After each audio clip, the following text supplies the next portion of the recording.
Oi, gente. Olá, tá me ouvindo?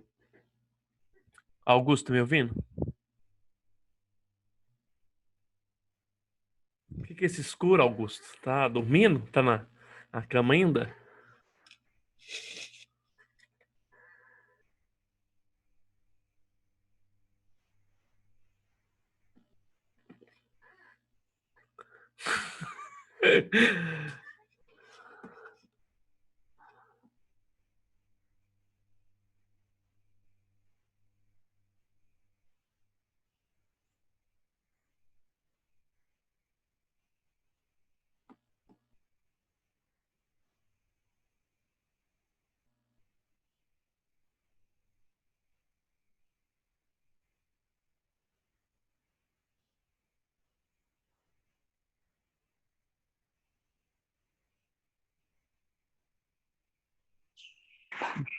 Marina, Marina, vocês estão me ouvindo?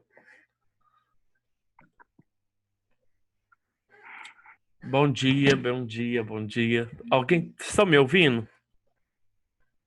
Quando que põe o chat aqui, meu Deus? Pronto, bate-papo. Bom dia. Sim, bom dia, amigo. Fala, gente. Se eu quero vergonha, não, vamos conversar primeiro antes da gente começar aqui o coisa. Marina, você me ouvindo ou não? É porque como chama? O meu notebook tá com defeito, sabe? Aí eu tenho que colocar, tá vendo, ó? Tem o microfone. Tive que comprar o microfone e tal. Eu coloco, quando eu coloco, presta atenção. Se eu coloco isso aqui, parece ruído. Dá ruído ou não?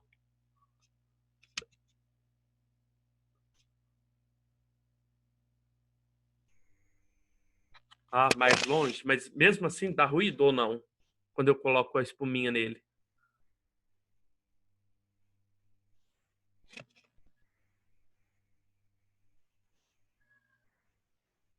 Ah, tá.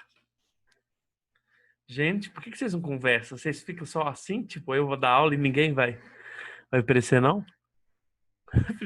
Primeira vez que eu tô testando. Vocês viram que eu acabei de mandar toda a aula, né? A aula tá lá no P+, a aula tá no P+, a aula já tá lá no HD virtual também, tá? E a aula de hoje é sobre Aristóteles, a penúltima parte de Aristóteles, e para mim uma das partes mais complexas.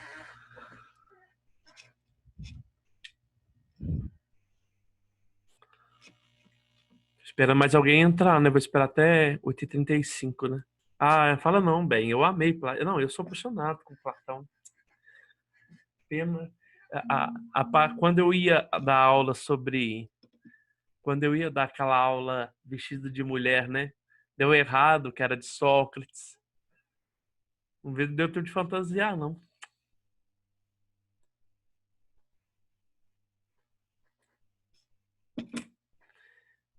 Eu gosto da matéria, sabe de qual? Agora, tipo assim, essa de, de agora, como chama? Essa do Aristóteles, que eu postei hoje, ela é um pouco mais complexa, sabe? Mas assim, se for com calma, vai dando conta, sabe? Complexa como? Porque, tipo assim, é, é- ela é bem puxada, entendeu? Tipo assim, o Platão ele entende que tudo estava lá no mundo inteligível, né? E o Aristóteles não, e o Aristóteles fala que tá tudo aqui. Mas aí você tem que entender, né? Por exemplo, depois eu vou explicar. Se vocês não conseguirem entender, se não conseguir entender, semana que vem eu gravo uma aula, uma eu chamo vocês uma live, entendeu? Para vocês entenderem a diferença de uma coisa com a outra, porque ela começa a ficar complexa assim. Não sei, eu viro para você e falo isso aqui, que é o quê? Isso aqui é uma substância, entendeu? Como essa substância me aparece? De duas maneiras. Como ela se manifesta? De duas maneiras. Quais maneiras? De matéria e de forma. Eu tô aqui apanhando aqui, viu, gente? Por isso que eu não chamei o povo aqui ainda. Mas ninguém aparece na live, não?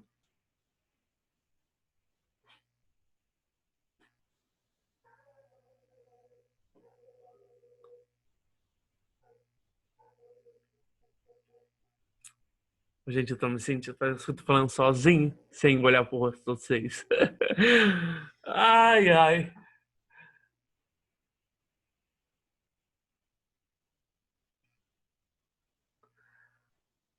Ah, não, gente. Parece aí. Põe o rostinho aí. Eu vou precisar de alguém para ler para mim. Olha o Augusto lá. O Augusto estava achando que o Augusto é dormindo.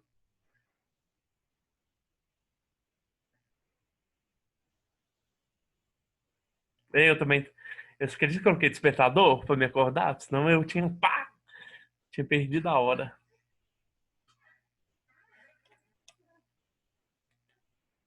Podemos começar, gente? Ah, tem um aqui, participante aqui, ó. Admitir. Eu tô apanhando, tô aprendendo, né? Tô aprendendo a mexer com isso aqui. Inclusive, aqui, ai, que pobreza, gente, meu fone. Meu fone me corta. Só que não tem como eu colocar isso aqui que eu ganhei de aniversário, né? De aniversário, semana passada foi aniversário. Não coloquei esse aqui porque ele não solta o volume.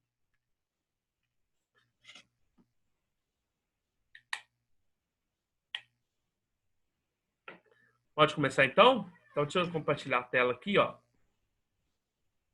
Nós vamos corrigir então o primeiro simulado, tá? Primeiro simulado. Parece que a maioria teve só um grande erro, assim. Todo mundo errou a primeira questão. Por que deu aqui? Não parece. Deixa eu ver se eu apareço aqui. Deixa eu colocar eu aqui. Tá, acho que é isso mesmo. Vocês estão vendo aí? Alguém, o Marino, ou Augusto, alguma pessoa, desabilita aí para mim o microfone e fala ok.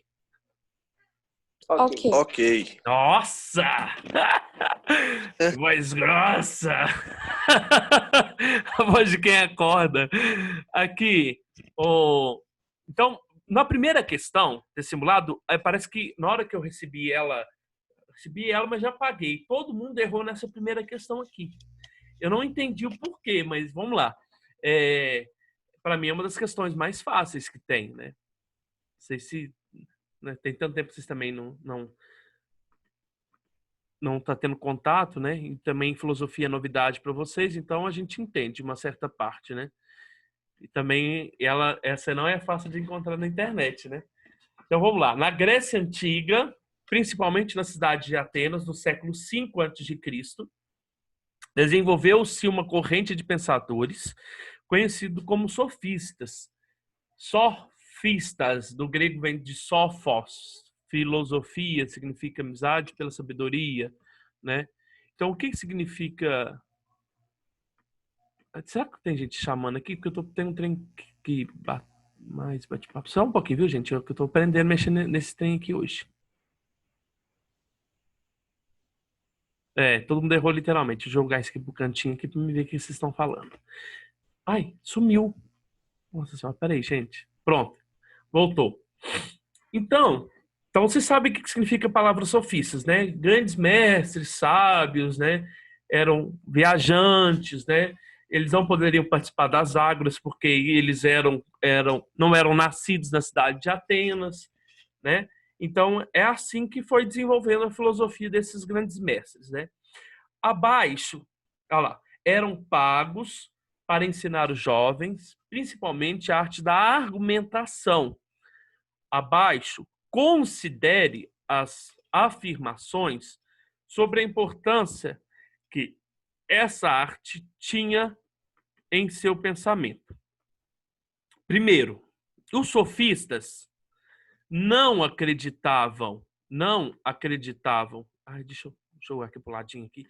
Os sofistas não acreditavam em verdade absoluta, considerados relativistas. Para eles, o importante era conseguir convencer os outros de suas ideias. Vocês acham que isso aqui é verdade ou isso é mentira?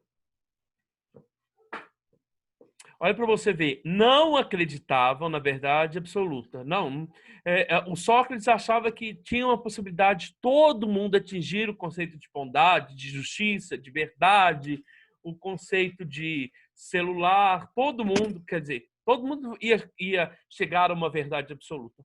O Platão vira e fala assim, que o Sócrates estava certo, só que essas verdades absolutas estavam aonde? Lá no mundo inteligível, tá? Os sofistas não acreditavam nisso, tá certo? E, para eles, tudo aquilo que era considerado uma verdade, por exemplo, a Marina vai e impõe uma verdade para nós. O que era uma verdade? A lei, não era? A lei, tá? E aí, você vira para mim e fala o seguinte, Marina, a partir de hoje todo mundo vai sair de casa. Todo mundo, não é só o povo feminino, todo mundo. Então, você decretou uma verdade absoluta, porque todo mundo tem que seguir, tá certo? Só que os sofistas acreditavam que nunca nós íamos atingir uma verdade absoluta. Por quê? Porque uma verdade que era considerada absoluta facilmente poderia ser debatida. Aí vem aqui a Ana Flávia, vem aqui a Marina, Marina que fez a lei, vem o Vinícius, vem Augusto, vem outras pessoas e debate contra a sua ideia. Então, quer dizer, algo que você pode se considerar uma verdade absoluta é facilmente debatido. Olha para você ver. Tá claro isso? Estão entendendo? Então, por que relativista? Porque a verdade não é absoluta. A verdade, ela é relativa ao homem. É o homem que dita a verdade. Mas é um homem só? Não. Eu dito a verdade. Eu estou falando uma verdade para você aqui agora. Você, outra pessoa pode vir aqui e contrapor a minha ideia. E outra pessoa pode vir também contrapor a minha ideia. Então, aquilo que a gente considera como verdade absoluta, ela se perde, né? Porque ela é facilmente debatida, tá? Tá claro isso? Os sofistas acreditavam que uma boa argumentação era a única maneira de se chegar ao conhecimento da verdade absoluta. Até aqui, presta atenção, até aqui estaria interessante. Ó. Os sofistas acreditavam que uma boa argumentação era uma única maneira de se chegar ao conhecimento da verdade absoluta. Os sofistas eram bons na argumentação, entendeu? Eles ensinavam os caras, né, os abastardos lá, a ter uma boa argumentação, mas não acreditavam na verdade absoluta. Então essa está errada. Essa primeira aqui, ela está certa. Ó. Vou até circular. Deixa eu colocar ela de vermelho aqui. Ela está certa. Essa aqui está errada. Olha a terceira. Os sofistas acreditavam que através dos argumentos não era possível se chegar à melhor solução em cada caso. Se tivesse cortado essa palavra aqui, ó, se eu tivesse deletado esse não, olha para você ver. Os sofistas acreditavam que através dos argumentos era possível se chegar à melhor solução em um caso, ela seria verdadeira. Mas tem um não ali, tá entendendo? Deixa eu voltar aqui, ó. Não, depois eu... Ai, o que eu fiz? Tá. O não voltou. Vocês estão entendendo? Porque eles acreditavam que quanto mais o homem era capaz de debater ideias, de ter uma boa argumentação, mais facilmente ele ia conseguir convencer os outros a voltar na ideia dele, lá nas ágoras. Tá claro? Então, vamos lá. Então, qual é, depois dessas três, né, esses três pensamentos, qual é a verdadeira? Seria, então, a letra B. Apenas a número 1 é a verdadeira. Alguma dúvida sobre essa questão? Como que eu faço aqui para ver se estão respondendo ou não? Alguém aí está com dúvida? Se tiver com dúvida, pode desativar o sonho. Dúvida ou não? Não, né? Pode passar para a segunda? Pode continuar. Tá ouvindo, né? Direitinho, bonitinho? Tá claro essa primeira questão, né? Então vamos lá. Sim. A sabedoria de Sócrates. Deixa eu tirar isso aqui porque eu coloquei em cima do coisa. A sabedoria de Sócrates, filósofo ateniense que viveu no século V a.C., encontra o seu ponto de partida na afirmação sei que nada sei. Na realidade, ele nunca falou isso, né? Na realidade, isso aqui é uma ideia que tem a partir da filosofia de Sócrates, né? Registrada na obra Apologia de Sócrates, do filósofo Platão. A frase foi uma resposta aos que afirmavam que ele era o mais sábio dos homens. Após interrogar artesãos, políticos e poetas, Sócrates chegou à conclusão de que ele se diferenciava dos demais por reconhecer a sua própria ignorância. O só sei que nada sei é um ponto de partida para a filosofia, pois. Então, quando no processo lá da dialética, né? Hoje não tem nenhum bonequinho aqui, não. O processo. Não tem bonequinho, conversar com bonequinho. Né? Tem aqui, ó. Tipo assim, eu estou conversando aqui, ó, com Jesus aqui. No processo de dialética, de conversa, né? O Sócrates, ele se reconhecia como ignorante, ou melhor, quando ele falava que não sabia, né? Que ele não sabia, que ele não era o cara mais sábio do mundo, é porque ele reconhecia que... O que ele reconhecia? Que o mais... Tem bate-papo 3. Peraí, gente, deixa eu ver o que é isso aqui. Ah, tá. Nossa, eu marquei a resposta. Certo no simulado, ganhei errado na primeira. Já sei o que foi. Vou te contar a verdade. Eles não me pediram um gabarito, viu? Eles fizeram por conta própria o gabarito. Eu acho que eles foram buscar na internet e encontraram a resposta errada. Inclusive, depois eu vou pedir para... Depois dessa reunião que vocês falaram, eu vou chamar a Elaine e vou falar com ela sobre isso. Porque eles pediram só as perguntas, não pediram as respostas. Então, presta atenção. Quando eu viro para você e falo só sei que nada sei, não é que eu estou falando, gente, eu sou burro. Não. Quando eu reconheço que eu não sei, é sinônimo que eu preciso buscar mais conhecimento. Então, o só sei que nada sei é sinônimo de quê? É sinônimo, então, que eu sou um burro? Que eu sou ignorante? Não. Que eu estou, ou que eu preciso, né? Então, quem é o sábio? É aquele que é burro? Aquele que reconhece como burro? É aquele que reconhece como ignorante? É. O sábio é aquele que reconhece como ignorante. O sábio não é aquele que diz que sabe tudo. Não. O sábio é aquele que está em busca do conhecimento. Primeiro, reconhece como ignorante, que não sabe de nada, só sei que nada sei, e está em busca constante do conhecimento. Então, qual seria a resposta certa ali? Alguém desliga o microfone e fala, qual dessas respostas aí seria certa?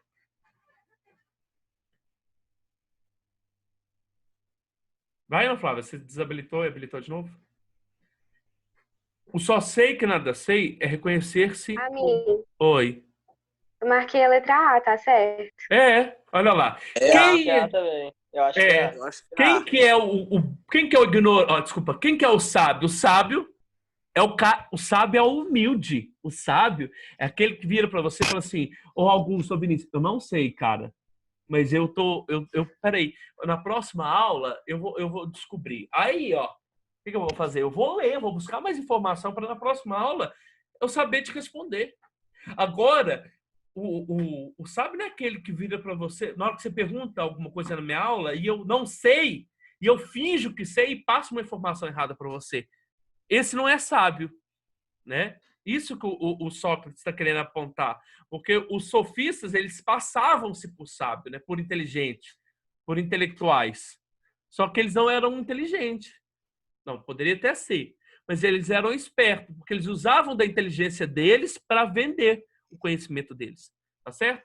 Então, essa aqui, a resposta certa seria: o só sei que nada sei é sinônimo de que aquele que se conhece como ignorante torna-se mais sábio, porque ele vai adquirir mais conhecimento. Tá certo?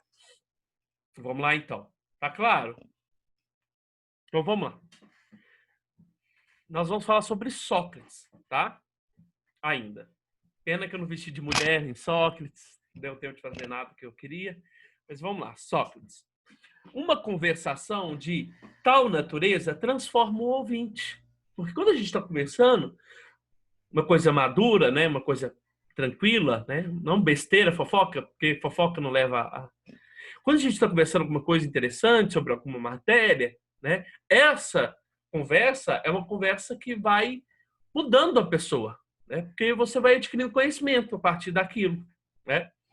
O contato de Sócrates paralisa e embaraça. Por que paralisa e embaraça? Porque quando ele parava com uma pessoa, a pessoa achava que tinha um conhecimento, aí ele fazia pergunta, contestava a pessoa, embaraçava mais ainda a cabeça da pessoa. Leva a refletir sobre si mesmo. Quer dizer, olha o voltar-se a si mesmo. Aquele processo de conhece a si mesmo, né? Leva a refletir sobre si mesmo, a imprimir à atenção uma direção em comum. Os temperamentais, né, aquelas pessoas que são muito eufóricas, como Alcebiades, sabem que encontrarão junto dele todo o bem de que são capazes, mas fogem porque receiam dessa influência poderosa que os leva a se censurarem. É, sobretudo, a esses jovens, muito quase crianças, que ele tenta imprimir sua orientação. Por isso que o Sócrates foi condenado à morte também, porque diz que quando ele interrogava muitos jovens, né? Então eles falavam que o Sócrates estava querendo, não é abusar, mas fugiu o nome aqui da minha cabeça, corromper os jovens. Corromper os jovens, quer dizer, levar os jovens a um pensamento mais racional, né? Porque os jovens acreditavam tudo aquilo nos deuses, acreditavam nas leis impostas pela aristocracia. E quando o Sócrates ele para conversar com você, ele quer fazer com que você tire todos os preconceitos, tire todos esses conceitos que foram carregados desde a tradição antiga, né? Então, o que o Sócrates que ele queria fazer? Ele queria fazer com que você limpasse-se dessa mente, das coisas da mente que você tinha, né? Limpasse dos seus preconceitos, limpasse da sua opinião e formasse um conhecimento seguro. Então, o texto evidencia características do mundo da vida socrática, né? Do modo de vida socrático, que se baseia na contemplação da tradição mítica. Ele ensinava os jovens a conhecer os mitos, a continuar em cima dos mitos, sustentação do método dialético, relativação do saber verdadeiro. Ele era um Sócrates, ele era um sofista, para relativizar o poder do saber, né? Para falar que a gente nunca ia chegar a uma verdade absoluta, que a verdade é relativa a você. Uma valorização da argumentação retórica. Quem ajudava na argumentação retórica? Os sofistas, né? Eles ensinavam a arte da retórica, da boa argumentação, da oratória e também da persuasão. Investigação dos fundamentos da natureza. Ali em cima está falando que o Sócrates ele preocupava-se com a origem do cosmos. Então, qual seria a resposta dessa 3? O que significa? O texto evidencia características do modo de vida socrático que se baseia não o quê? Essa é pesada? Essa é facilmente encontrada na internet. Quem gostaria de responder ela?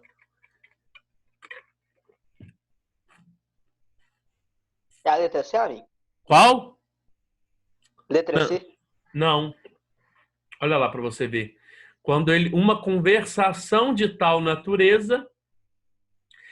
O que eu te falei? Quem falou foi Vinícius? Olha aqui, Vinícius. Relativação. Não é relativo, entendeu? Existe um saber verdadeiro? Sim, ele é absoluto. Ele não é relativo a você. Ele é absoluto. Ele vai ser atingido por todos nós. Tá claro isso? Entendeu? Entendi agora. Ele é um saber absoluto. Mas ele é relativo somente a você? Não. Ele é para todos. Como chama mesmo o método do Sócrates mesmo? O método dialético. Seria essa a resposta certa. Olha, quando uma conversação, um embate de ideias, eu e você aqui conversando, uma conversação, né? Um diálogo. Está falando que esse texto está sustentando o método usado pelo Sócrates. Qual método? O método dialético. dialético. O que é a dialética? De conversa, de diálogo de duas pessoas. Tá claro? Tá claro, gente? Tá. Então vamos lá para a última questão. A última questão, questão 4 do Enem. Na minha última aula de Aristóteles, eu mostrei isso aqui para vocês. O Sócrates, olha lá, o Sócrates. Cadê? Ah, tinha então um trenzinho aqui que marca. Eu devia ter usando o meu coisa. Tá vendo que o Sócrates aponta para cima? Quando ele aponta para cima, ele está falando que ele conseguiu aquilo que o Sócrates queria, que é mostrar que existe uma possibilidade de verdade absoluta. Aonde estão as verdades absolutas? Está lá no mundo inteligível. Lá estão as formas. Lá está a ideia, né? Quando eu falo forma, eu falo tá a ideia. A ideia do celular, a ideia da água, a ideia da bondade, a ideia da justiça, a ideia do belo, a ideia do bom. Então, a nossa alma já contemplou todas essas ideias perfeitas, entendeu? Você está aqui neste mundo tentando fazer o quê? Tentando aproximar novamente desse mundo. Tem um cara que quer entrar agora. Pedro, vamos lá, Pedro, no finalzinho da aula. No centro da imagem, o filósofo Platão é retratado apontando para o alto e o Aristóteles apontando para baixo. Platão, o mundo real, a verdade das coisas está lá no mundo inteligível. O Aristóteles falando, errado, a verdade está aqui, ó, nesse mundo sensível. Esse gesto significa que o conhecimento se encontra em uma instância na qual o homem descobre a suspensão do juízo como reveladora da verdade? Não. Suspensão do juízo é a filosofia que nós vamos entender daqui a pouco, que é a filosofia estoica. Não, desculpa, pirrônica. Né? Quando eu falo suspender o juízo, eu falo assim, a gente nunca vai chegar a uma verdade. Não sei se é A, se é B, se é C. Não, deixa isso para lá. Para quê? Ficar discutindo? Bobeira? Não, vamos ser felizes. Realidade inteligível por meio do método dialético, salvação da condição mortal pelo poder de Deus, quer dizer, é um Agostinho lá, né? Parecendo que é o Agostinho apontando para cima e o Tomás de Aquino apontando para baixo. Você vai se salvar seu corpo, sua condição mortal, né, perecível, pelo poder de Deus Todo-Poderoso, né, enviado, que mandou Jesus Cristo para nos salvar. Amém, irmão? Amém. Essência das coisas sensíveis do intelecto divino, quer dizer, a essência das coisas está lá com Deus. Ordem intrínseca ao mundo por meio da sensibilidade. Nunca. Tudo que for relacionado a Platão, nunca se deve relacionar Platão com sensibilidade. Porque o Platão, primeiro, ele fala que começa pelos sentidos, mas termina na razão. Então, qual seria a resposta certa? Desligue o microfone a alguém aí e fala. B. Qual? B. Olha aqui. Realidade, toda a realidade, todas as ideias, está onde? Lá no mundo inteligível, né? Todas as realidades estão no mundo inteligível, tá? As ideias, a ideia do lápis, a ideia do microfone, a ideia do celular, a ideia do bem, está lá no mundo inteligível. Mas como eu vou chegar ao mundo inteligível neste mundo sensível? Através do diálogo. Através do diálogo. Igualzinho como que é? Igualzinho o nosso amigo Sócrates. Quer dizer, ele defende o diálogo. Então, a resposta certa, então, seria realidade inteligível por meio do método dialético. Tá claro isso? Alguém Tá. Tá claro. Então, essas seriam as 4 respostas certas do seu simulado. Na próxima aula, se vocês quiserem, na próxima aula, se vocês tiverem alguma dúvida, assista essa aula de hoje e na próxima aula vocês trazem dúvida para mim, que eu explico para vocês, porque eu acho que ela vai ficar um pouco mais pesada. Tá? Sim, não sei. Alguém tem alguma coisa para dizer? Não, tô tranquilo. Tá Tô de boa. complicado ficar em casa, né? Tá tenso ficar em Pô, casa, né? queria estar na escola. Eu também queria, juro pra você, Pois é. eu prefiro estar com vocês, assim, brigando com vocês, chamando atenção. Faz falta. É muito melhor. Nossa, eu fico muito mais tenso preparando aula em casa do que. Tipo, lógico, eu preparo aula em casa de qualquer jeito, entendeu? Mas eu prefiro estar na sala de aula. Entendeu? É muito melhor. Tchau, gente. Com Deus. Grande abraço. Muito obrigado. Quantas pessoas estiveram aqui? 1, 2, 3, 4, 5, 6, 7, 8, 9, 10. 10, tá bom. Tá bom. Com Deus, grande abraço. Juízo. Fique em casa. Tá? Não vai fazer coisas erradas. Sextou. Sextou! Sextou, bebê! Agora, pá. Ai, ai. Tchau, gente. Valeu, amigo. Falou. Tchau. Alô. Falou.